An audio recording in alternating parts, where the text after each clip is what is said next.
Hey everyone, this time we read Stop Teaching Our Kids to Kill by Dave Grossman.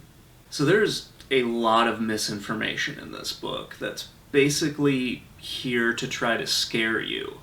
And I really hate this book. It's mostly just a bunch of things which the author thinks are scientific evidence or definitive scientific evidence to try to tell you that violent media is the source of all murders and all crimes from 1950s onward. And by the way, violent media is not something that is actually defined in this book.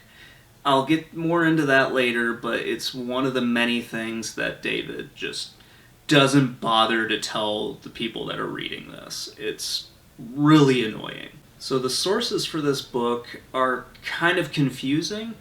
David will cite or talk about a study in this book which he believes supports his argument.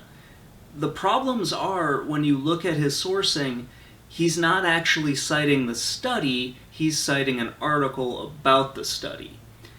This is really important because if he cites the study, then you'd be able to go and look at that study, and you'd be able to see a lot of the flaws in what he's saying, and a lot of the flaws in the study as well.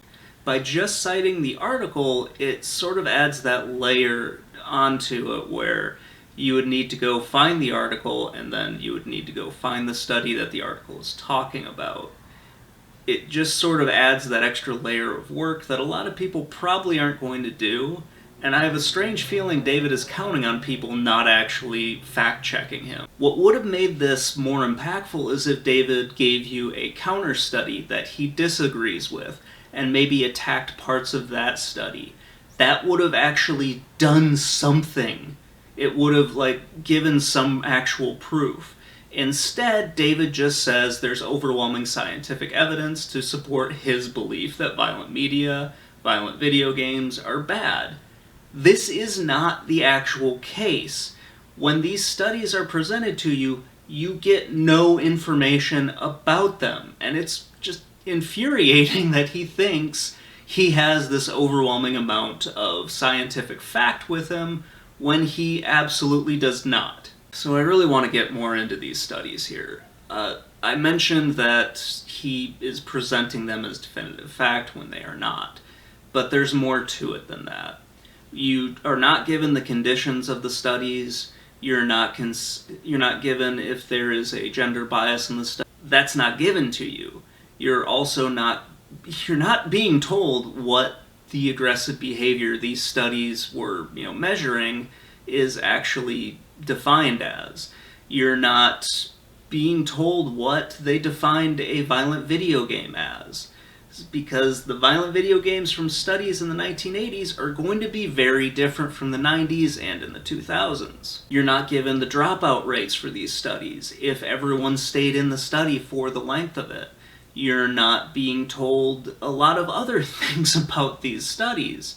It's just really annoying. As I mentioned, you're not being told if they were repeated several times, if the results actually made any sense. There's so many holes in this that it just was driving me crazy while I was reading it. And I just want to mention this again. The studies don't tell you what violent video games they were playing. David doesn't tell you what a violent video game is. He mentions a few games in the book, but he never gives you a definition of it until page 161 of a 164-page book. So if you made it that far, which I unfortunately did, then you are given a definition of a violent video game. Why he doesn't give this up front is beyond me. I guess it's because he couldn't fit it in with all the scare tactics he wants to throw in at the very beginning to frighten people for absolutely no reason. To go off on that a little bit more, just because I have almost nothing positive to say about this. The examples being given are not being put in context. Oftentimes, the information in those examples is misleading. And other times, he flat out lies about what's actually being presented in those examples. He cites how every single mass shooting that he gives an example for, the people played violent video games. That's not necessarily true. I really want to go and look up, like, when he says that 89% of video games on the market, and this was in 2014 for the revised version, 89% of those video games are violent. I don't believe him at that point. I would honestly need to go and look up whether that is true or not, but just from reading through this, I'm more inclined to think he's lying. And he just transfers all blame for these mass shootings to violent media. The parents are just not even considered to be a problem in all of this. The environment that the kid's growing up in is just not even considered. Whether he's getting bullied, whether there might be some like mental health issue with the child, none of that is considered. It's all violent media's fault.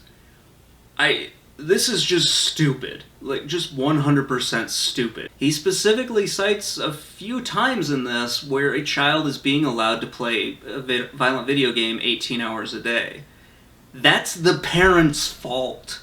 If they're letting their kid just play video games 18 hours a day, then that's on them. They need to actually step in.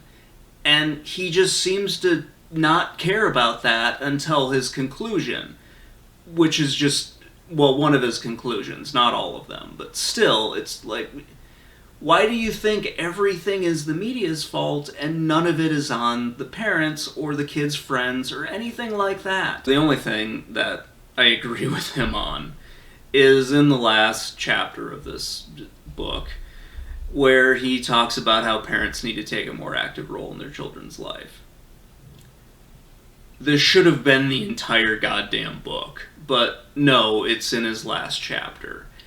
And it's the only one of his conclusions that I really even cared about and thought, yes, that is correct. You should be paying more attention to what your kids are watching and what your kids are playing. So anyway, that's going to wrap it up, guys.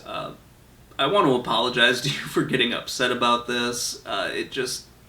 This book really, really bothered me when I was reading through it. And I got way more angry than I probably should have when I was reading it. And also when I was writing the script to review this. So let me know what you think in the comments below. And, if you liked it, if you hated it, if you agree with me, if you disagree with me, please, let's have a discussion about it in the comments. Anyway, I'll talk to you guys later. Have a great day, everyone.